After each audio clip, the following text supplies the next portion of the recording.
and welcome back to my cozy corner of the internet. I'm Mayastar, and today we have another unscripted video. And in today's unscripted, we will be looking at Archangel Gabriel's empath encoding and discussing how empathy can help us on the path to enlightenment and can progress our healing practice, and also look at the things we need to be careful about when we're developing this skill so that we can do it safely and maintain our energetic integrity. As usual, I come armed with notes but without a script, so we will be meandering around the topic and pursuing the scenic route to enlightenment. So if that sounds interesting to you, stick around and spend a bit of time with me today so I can impart some inspiration to motivate you on your path. So I'll start by talking a little bit about Archangel Gabriel's empath encoding. This is an energy attunement course that I channeled in 2020 as part of the Emissaries of the Light series, which is a series of energy attunement courses that connect with different light beings, ascended masters, angels, and deities. And in each manual, I recommend some of the symbols and correspondences that you can use to bring this energy more powerfully into your routines and rituals. So these are just suggestions that can help you to bring your energy work into your normal day-to-day life. So that's recommendations like crystals that you might want to use, symbols that you might want to have represented in your sacred space to meditate on, perfumes, oils, and days of the week and that kind of thing, so that you can slightly adjust your practice to bring in those energies more powerfully. But you don't have to do any of that. The system can be used simply with visualization, and of course by using the meditation track that I'm currently working on. So the meditation will be released on Wednesday, but at the time you're watching this, if you go to the Lives tab on the Mayastar channel or check out your favourite music app, you'll find that these tracks have already been released, so you can enjoy them now, or on Wednesday wait for the video version to go live if you prefer that format. And you can find a complete list of Mayastar meditation tracks on the playlists section of the Mayastar YouTube channel as well. So Archangel Gabriel is connected with the element of water, which is why we call upon Archangel Gabriel for help with the gift of empathy, because spiritual gifts like empathy and intuition and psychic awareness are all tied to the element of water, because the element of water represents the unconscious mind and the collective unconscious, which is the invisible realm of energetic reality that underpins our physical reality. Everything that you see reflected in the physical world has an energetic signature, and if you can develop your natural spiritual gifts, you are able to tap into that energetic reality and find a deeper meaning in life by exploring the true nature of reality and experiencing a greater sense of connection with the natural world and with everything around you. But this can be a bit overwhelming, and in the beginning it's something you need to learn how to manage, because while you're focusing so much on opening up your senses to receive these energetic impressions, you're also opening up your energetic field to receive impressions of things that you may not want to receive impressions of. And it's not just negative people or malicious, selfish, or disordered, unhealed people that are going to cause a problem. Sometimes it's the energy of stories that are unfolding for the world and the attention that people put on them, creating an energetic egregore that then takes on a bit of a life of its own. And if you're an empath or an intuitive, you can be very sensitive to the energetic constructs that we as a human race create.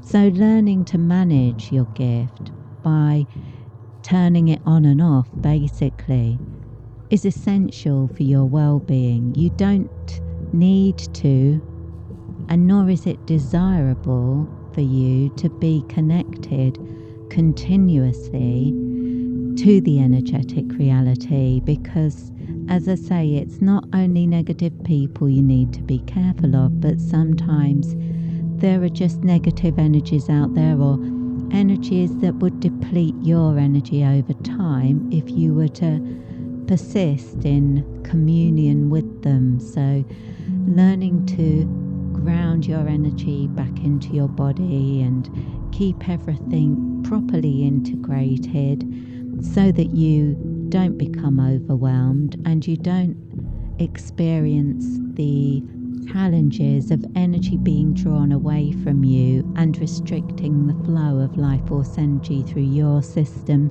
through your life. Because when those situations arise and persist for a long period of time, it can be challenging to identify what caused the issue in the first place.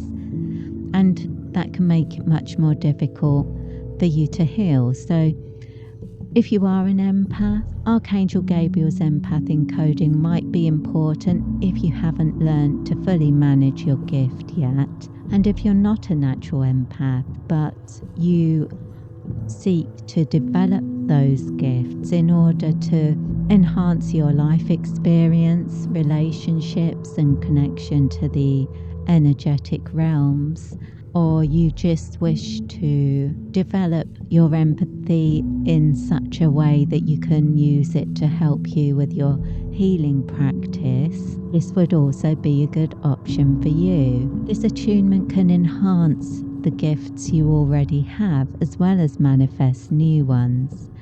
And by using it regularly, you will learn how to switch those gifts on and off, thereby increasing the potency of the gift when it is activated. Because when it's on all the time, I sort of think of it as like a leaky tap. And like if you imagined you had a tank of water and you had a tap and it was switched on very slightly and the water could all leak out, the tank would become empty over a long period of time, and perhaps it wouldn't even fill your sink because, you know, it was coming out so slowly, bit by bit by bit. Whereas when you're able to switch it properly on and off, it works much more efficiently and you're able to fill that sink if you want to. I didn't pick out any particular questions to answer today, but I've written some notes that are based around questions that I've had previously. Some of them were just general questions from students that were taking other courses but were looking for recommendations or specific goals that they had. It sometimes works that way.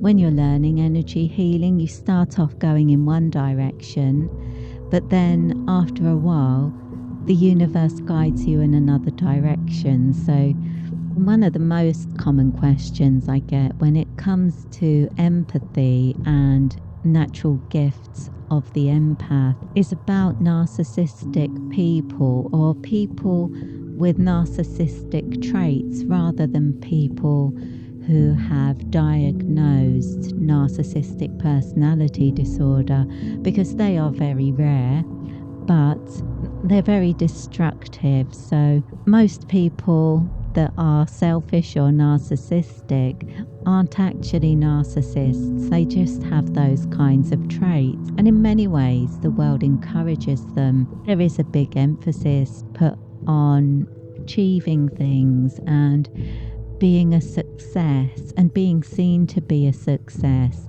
especially with social media. You've got to sort of put yourself out there in a way, and you're scrutinized. Everything's so public now, and the world didn't used to be like that. So I think in some ways it brings out some of the worst negative traits in certain people.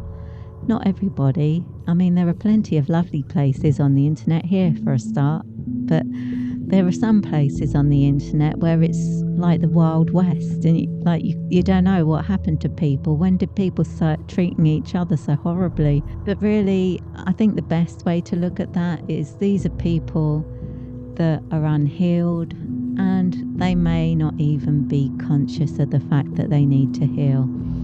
It's a shame, it's sad, but it's not necessarily their fault, but healing is the responsibility of the individual. So it's no good looking around at the world and thinking, oh, I wish it was different to this. I think I could make it different to this. I think that's pretty much how cults get started, and evil dictators probably as well. But don't concern yourself too much with with feeling sorry for people who are unhealed, as if it's not their fault and they're a victim and everything, because everybody does go through challenges. And I think often it's when you go through some of the worst challenges that you're forced to work on your own healing, because things have to get better, or else you wouldn't be able to manage your life at all.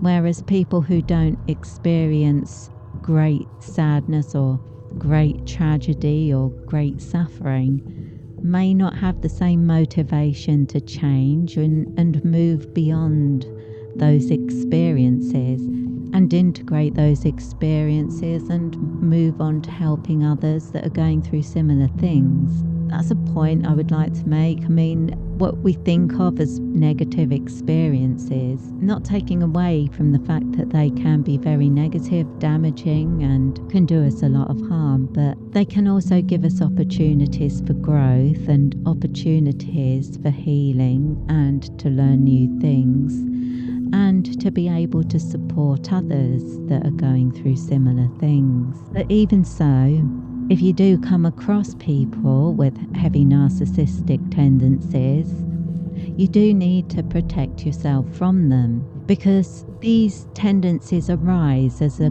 sort of self-defense mechanism, but it's often unconscious. They often don't realize they're being as harmful as they are. And if you were to say to them, the things that you do hurt me and upset me, they may not even recognize that it's a possibility that those things could be true. So it is important for you to make sure that your energetic integrity is maintained when you're around people like that, because you can't rely on them to moderate their interactions with you.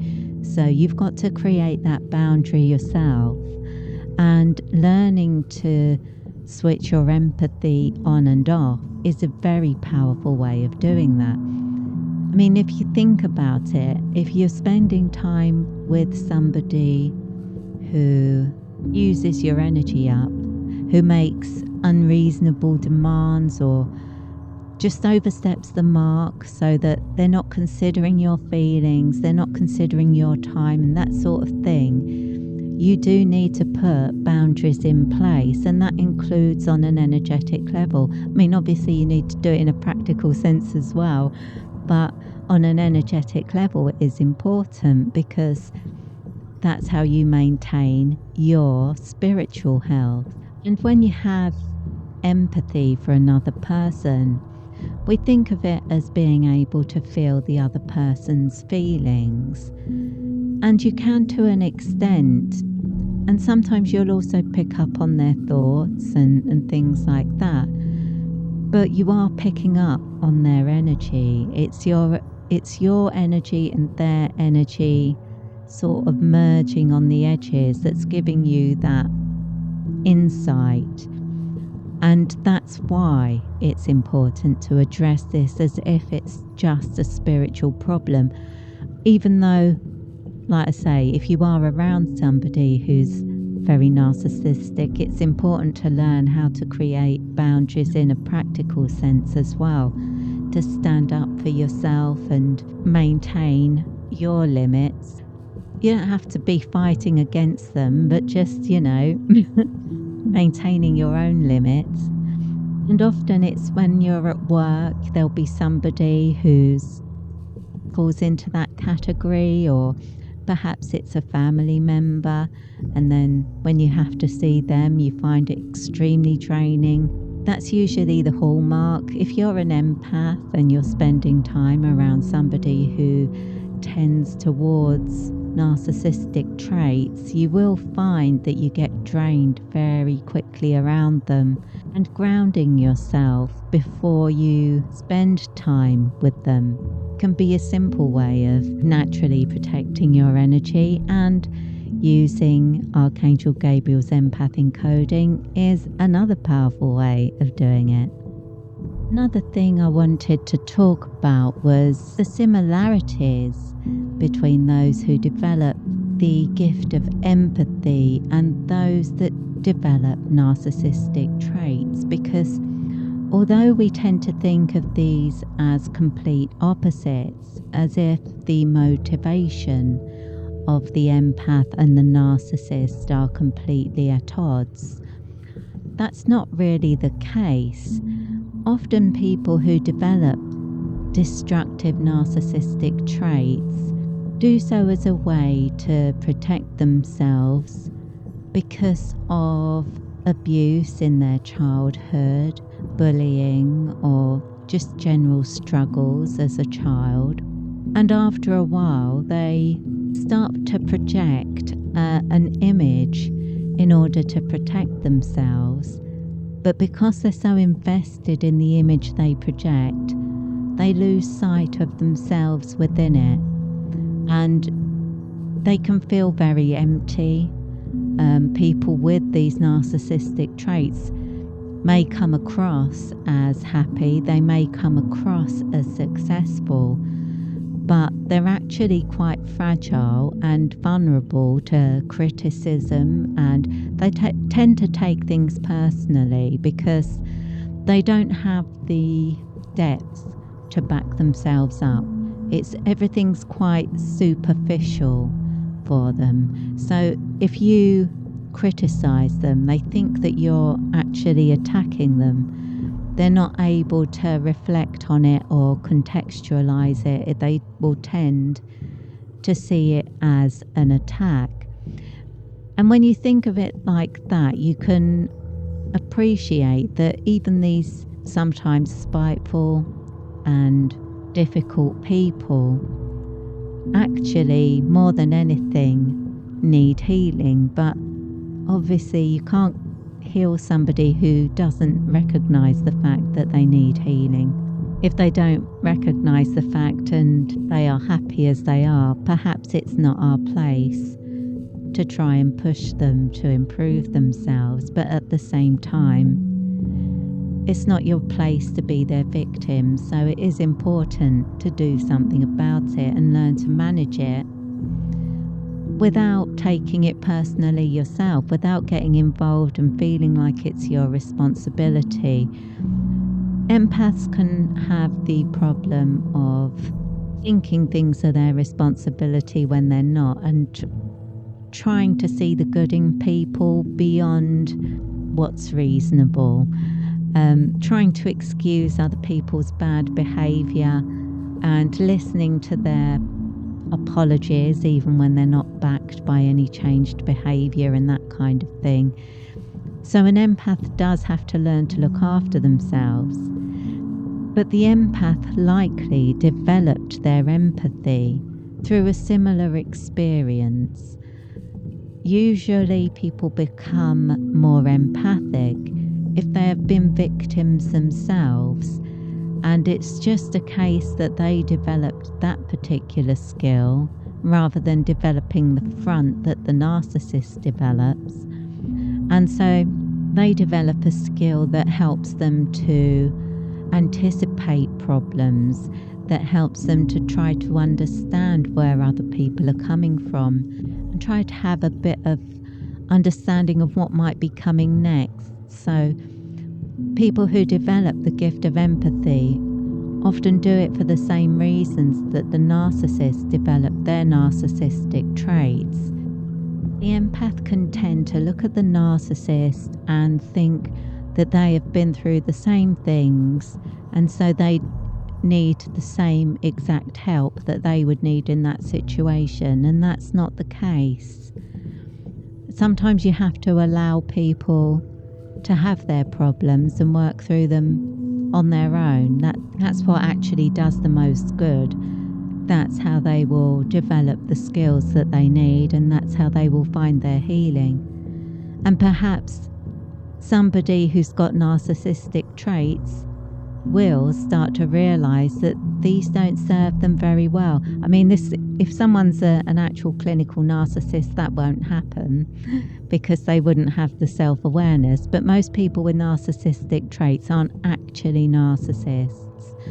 And after a while, they may notice that it's these traits that tend to get them into trouble. It's these things that make their life run in a complicated way, and there's a pattern emerging where people keep telling them that this is a problem, this is a problem, this is a problem, and sooner or later perhaps the person with narcissistic traits will notice that and decide to do something about it.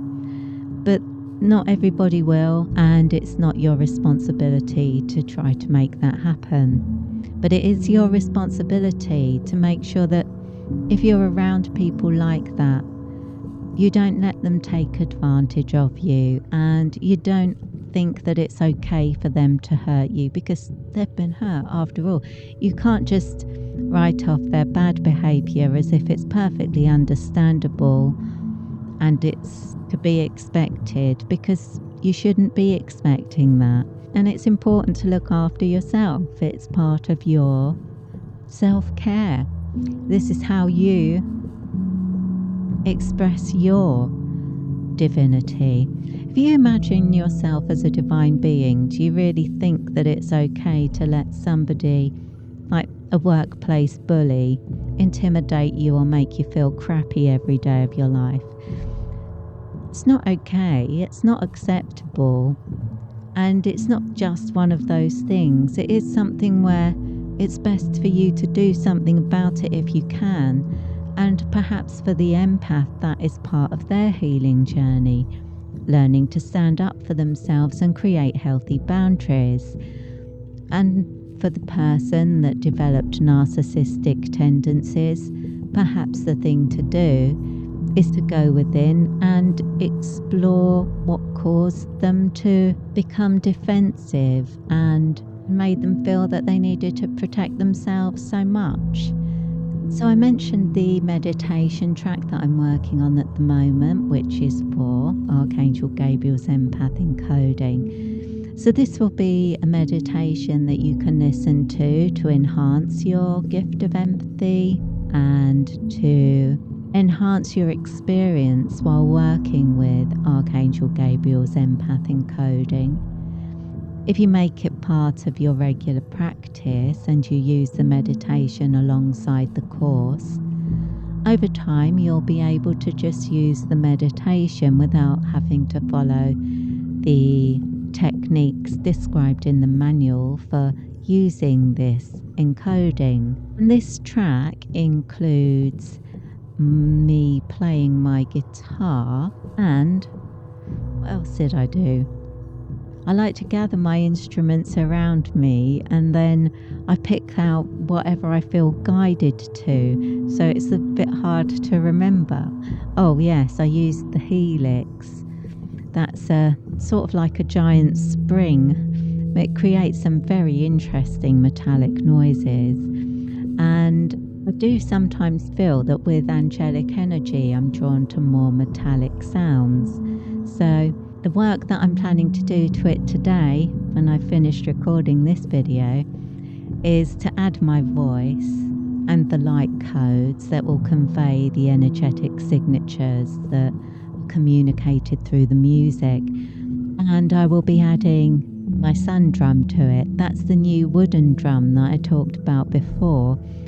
And I find that the wooden sound is very grounding compared to those metallic sounds. So I'm interested to see how that's going to work, how that will contrast. So look out for that when that's released, or go and check it out on the releases tab if you're on YouTube, because it's on there, and let me know what you think. And I think that's pretty much everything that I wanted to cover today. I'll just double check my notes to make sure there wasn't anything. You know, I write these notes over the course of a week, and then I sit down to record the video without even looking over them, and then end up thinking, oops, I missed that bit. I better put that on for next week. But let me see. Why psychic protection is important for empaths. I think I've covered that. Oh, that's something I should mention. There are other articles on this channel and podcast that you might want to check out. I think there was an article called Energy Protection from Narcissists. But there's also an article about indigo children. Most indigo children are natural empaths, so there's information in there that relates to working with empathy as a spiritual gift. And there's also an article called 5 Ways to Enhance Your Intuition that might be helpful. And there's one about negative karmic bonds and how they can siphon our energy away. And because that's very similar to the way that narcissists or narcissistic individuals tend to draw energy away from us, because that's essentially a negative karmic bond. That would be a good one if you want to learn a bit more about how this works. And just being informed can be a powerful way of protecting yourself when you actually are able to observe what's going on an energetic level, and you're able to appreciate that sometimes you're feeling things, you're feeling emotions, or experiencing impressions, or having thoughts that aren't quite your own. You may be picking them up from another person, and it's not always just that you're picking up what they are thinking and feeling. You may be picking up what they are thinking about, and they may be tapping into other negative currents. So protecting your energy can avoid you losing yourself in the process. That's very important. Whatever you're doing, whether you're going to be practicing as a healer, whether you're pursuing your spiritual awakening or not, protecting yourself is important on an energetic level. And I think that brings us to the end of another episode of Mayastar Unscripted. I hope you've enjoyed your time with me today, and I hope you've had a fantastic week. I hope you're about to have another fantastic week, and I hope you'll be back here to visit with me next time for some more mystical meanderings. But in the meantime, I wish you peace, prosperity, and progress in all you do. With blessings.